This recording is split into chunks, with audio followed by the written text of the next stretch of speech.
Welcome to the Wellbeing for Home series by Aon. It's tips and tactics for thriving in a work from home environment. I'm Paul Gordon and I'm the Head of Financial Wellbeing for Aon here in Australia. So a little bit about Aon before we get started. We're in 120 countries and we consult on three major areas: risk, retirement and health. Now at Aon, we're looking at these times as not the new normal, but a better normal. And part of better normal is to deliver things to your home. And speaking of delivering things to your home, this is what this series is designed to do. Deliver it in 20 to 30-minute digestible bites. So move over, Uber Eats. Aon is home delivery. So the series was designed around a very well-researched framework. It's the Aon Wellbeing Framework of emotional, financial, physical, and social.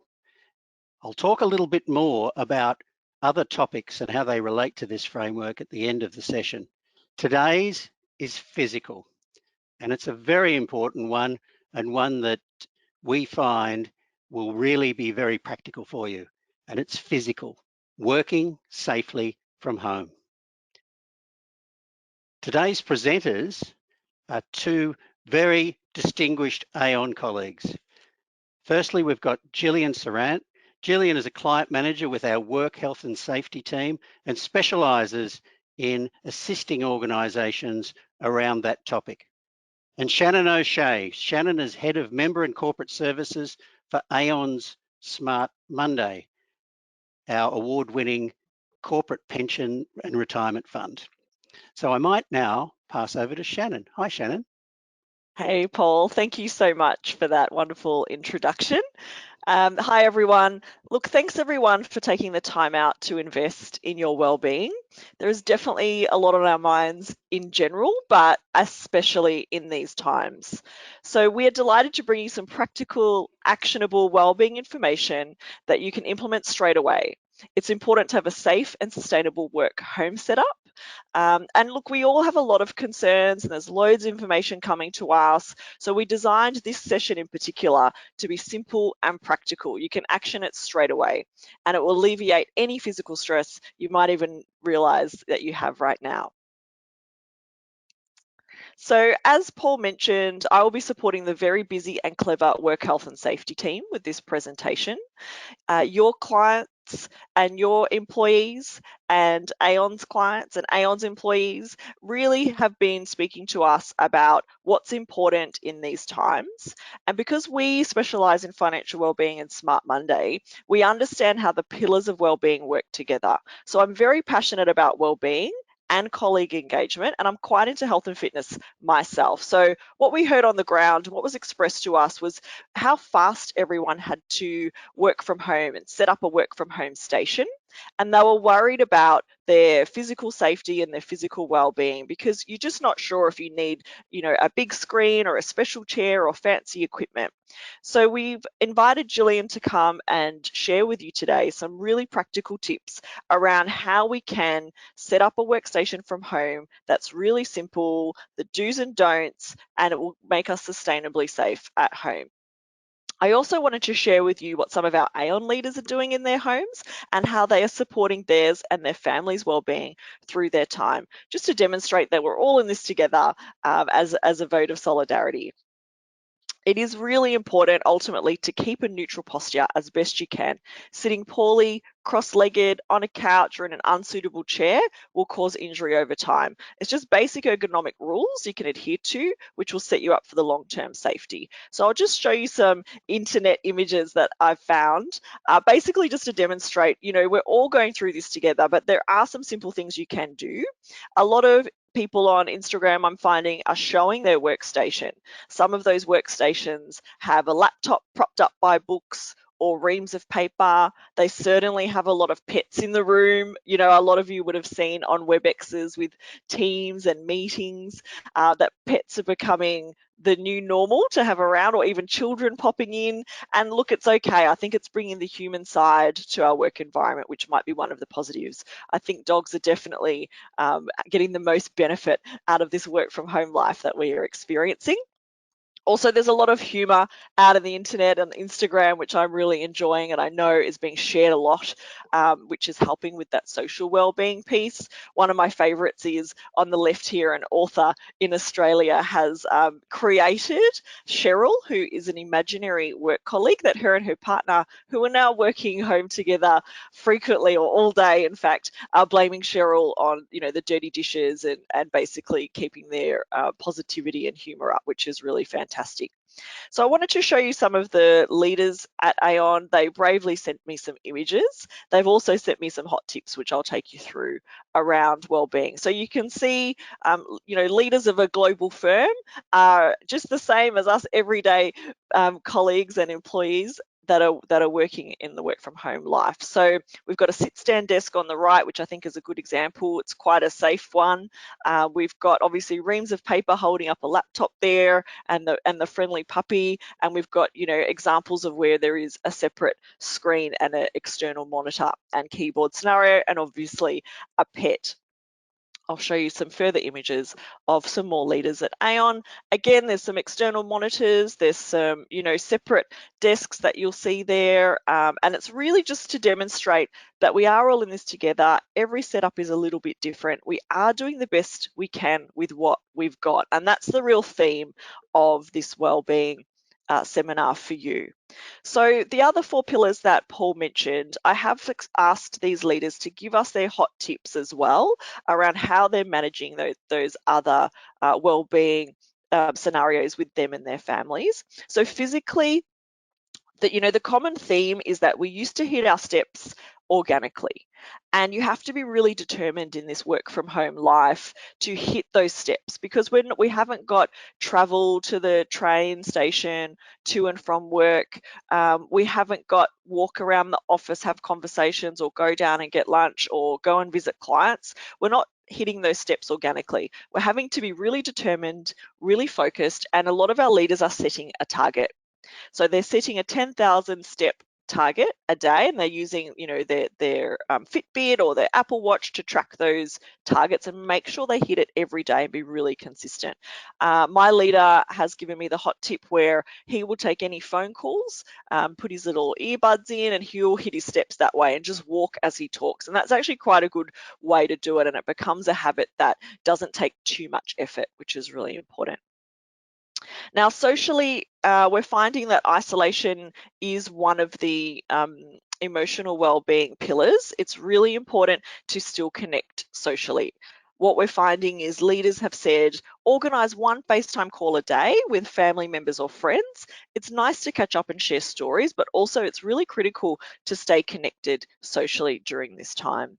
I've experienced a webinar with the team after hours, and we didn't talk about work, but we decided to make it a bit fun, and it was a wig webinar with funny hats and everybody dressed up, and it was quite hysterical, much more fun than you would anticipate. So just ensure that you're having that social connection and you're still having a good time at home.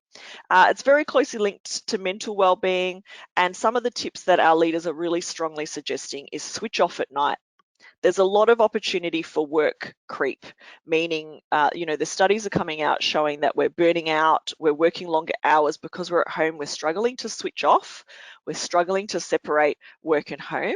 So make sure you turn your laptop off, potentially read a book at night, watch a movie, don't bring your phone to bed, blue light and sleep in our sleep pillar that we go through.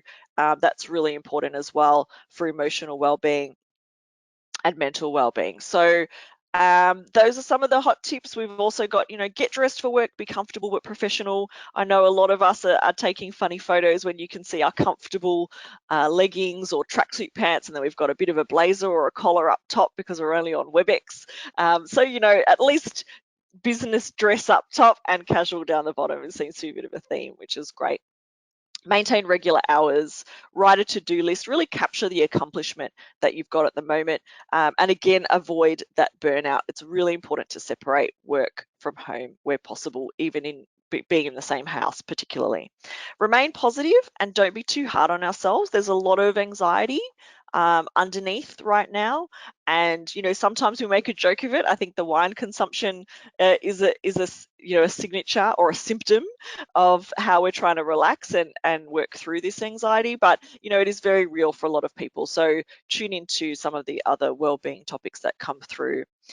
Some of our leaders are demonstrating, the family solidarity. Make a family commitment on a time and when you're all going to switch off together, share a meal, and ensure that you have some sort of separation from work that way. Financial well-being is really critical. Paul runs a session on financial well-being with Janine Robertson. It's really important that you focus on what you can control. Understand there is a lot of people in different circumstances in your network, so you will also have empathy and sympathy for them as well as yourself. And what are the big tips that our leaders have given us is, talk about it with your family members, be in this together, don't be alone, do what you can, and potentially make some family decisions on discretionary spend as well, which I think is a really good hot tip. So I will hand over to Gillian now, who'll take you through some of those amazing tips on how to work safely from home.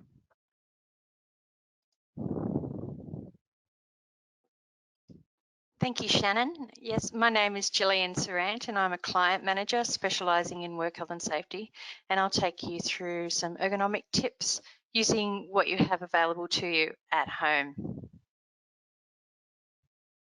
So good ergonomics at home can be achieved even if you don't have the latest equipment immediately available to you. A bit of innovation can go a long way towards protecting your back and reducing fatigue and strain on your neck, shoulders and legs. When you experience strain in these areas, it can result in the development of RSI or cumulative trauma disorder. The best way to prevent these injuries from occurring is by achieving a neutral posture while you're at your home workstation. The risk factors that lead to cumulative trauma disorder include poor posture, increased force, and repetition and duration of tasks. This can lead to prolonged discomfort for 2 weeks or more, numbness, sharp or tingling pain in the upper extremities, and back or neck pain. In a perfect world, our work from home workstation will look like either of these, or a combination of these two. This is not always the case, and we need to make some adjustments to ensure we don't develop cumulative trauma disorder. The way to do that is to adapt a neutral posture while working, and this is what neutral postures look like. When standing and sitting, the eyes are looking at the top of the monitor with the monitor at a backwards angle. Your arms should be resting on the desk with the keyboard directly in front of you. Your fingers will be falling onto the keys of the keyboard and your wrist should be flat. Your upper arms will be relaxed and the elbows are at the sides of the body. And the elbows need to maintain approximately 90 to 110 degree angle. And we also need to maintain that important S-curve of the spine. When you're sitting, the legs should also be at a 90 to 100 degree angle and the feet should be flat to the floor. However, not everyone will have a workstation like this in their home. So we're going to look at some innovative ideas on how we can achieve the same result using what you have available to you. And this is not one of them. Who started their working from home experience thinking they could work like this? These postures will only need to be maintained for a short while before the negative effects on your body will become evident. And let's face it, we could be here for a while. However, there are alternatives. Our preference will always be to set up your workstation with an external monitor, keyboard and mouse. But what if you don't have that available to you? There are other options. As you can see here, the image on the left is of a worker using a kitchen bench as their workstation. The posture is not appropriate for prolonged maintenance. In the image on the right, that although the worker doesn't have an external monitor, they do have access to an external keyboard and mouse. And this kitchen bench can be transformed into a standing position workstation using materials that you have at hand, including boxes and reams of paper, similar to what we saw in the previous slides, that can be used to raise your laptop so it can be at a height appropriate to reducing neck strain, and also raise the height of the keyboard and mouse to ensure that that all-important 90 to 110 degree angle of the arms is maintained. Mats can also be used under the feet to relieve any fatigue from standing for prolonged periods. Are you having difficulty finding a suitable place to set up your workstation? And if you do have a desk area, is it appropriate? You can see in the image on the left that the worker is sitting at a fixed desk and on a fixed chair. There is a mismatch between the height of the chair and the height of the surface where the laptop is resting. The elbows can't comfortably be close to the side of the body. Changes will need to be made to make this workstation suitable for working long term. Cushions and rolled up towels can be used to provide lumbar support and maintain that all-important S-curve in the back, as well as raising the chair height closer to the desk height and minimising that mismatch. To ensure we can maintain the 90 to 110 degree angle of the legs and feet are flat to the surface, we can use books or boxes or reams of paper that can mimic a footstool. In the image on the left on this slide, we can get closer to achieving a neutral posture by placing the keyboard on the lap, as has been demonstrated on the right-hand side, to prevent that overreach that is displayed in the left-hand side image. In the right-hand side image, the monitor has been raised, once again using reams of paper, but you can use whatever you have available to you, to straighten the posture and prevent neck strain. However, the mouse is still on the higher side, and we will need to investigate other solutions to get closer to that neutral posture. That could be using a lower surface than the desk or kitchen table, such as a card table or an ironing board, or even a child's art table. We just need to make sure that these surfaces are stable as well. But this will bring the elbow height closer to the keyboard and mouse and maintain the appropriate angle for the elbows. It's also important that your feet are flat to the floor. And while the worker in this photo requires adjustment to achieve a neutral posture, like raising the laptop height, his arms are in a position to get closer to a neutral posture. So we will focus on getting his feet to a flat surface using what we have at our disposal. He has an adjustable chair. However, the height required to use his laptop effectively is a mismatch with keeping his feet flat to the floor. We want to avoid having the feet hanging or swinging our feet back and having to rest on the base of the chair. Instead, we could use a box, books, or reams of paper to act as a footstool, as is evident in the image on the right. These images give us an idea of what an ideal working from home workstation looks like. And we're trying to replicate this with whatever we have available to us at home. In the photo of the worker using the sitting desk, he's using an adjustable chair with a 5-star base on casters so he can move freely. A keyboard and 2 monitors are being used. The notes being used to type from are placed next to the keyboard so the worker is not twisting to see it. All the commonly used items are close to the worker on the desk, so he doesn't need to overreach for anything or twist. In the standing desk scenario, our worker is standing on a fatigue mat. Once again, all the commonly used items are within reach, and you can see his eyes are looking towards the top of the monitor, and his arms can fall onto the keyboard that is directly in front of his middle region or belly button. The G and H keys of the keyboard should be directly in front of there. In a perfect working environment, it's also really important to change postures throughout the day and to maintain physical fitness as well as take regular breaks, as Shannon was speaking about earlier. In the home environment, the worker does not do as much incidental exercise as it's commonly done in an office environment, so taking a break to perform stretches is also recommended. Thank you. Over to you, Paul. Thanks, Jill. I've heard you do this presentation a few times to clients, and each time I readjust something. So I wonder if you at home who are watching this were redesigning your space and getting those books out and standing on yoga mats and things like that. It's just quite amazing the little things that we need to do. So my suggestion is share this with family and friends. You might just make life just that little bit better for them. So as I said up front, this is our Wellbeing for Home series. And there's 4 pillars, and you have just been viewing the physical pillar, which is about working safely from home. But the others that you can look forward to are the emotional well-being, which is called sleep, the wonder drug. Don't we all need a little bit of sleep help these days? Financial is money tips for challenging times, and in brackets, don't waste a good crisis. And social, achieving balance in isolation, which is a very important one. So these are all packaged up in this Wellbeing for Home series. So we'll finish up by saying thank you. Thank you for attending.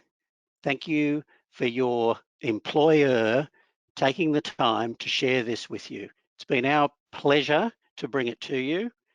And if you'd like to learn more, you can go to this website, aoninsights.com.au, and follow the rest, and you will find more information. Or contact us and ask us a question on au.wellbeing@aon.com. So on behalf of all of us at Aon, be well and take care. Goodbye.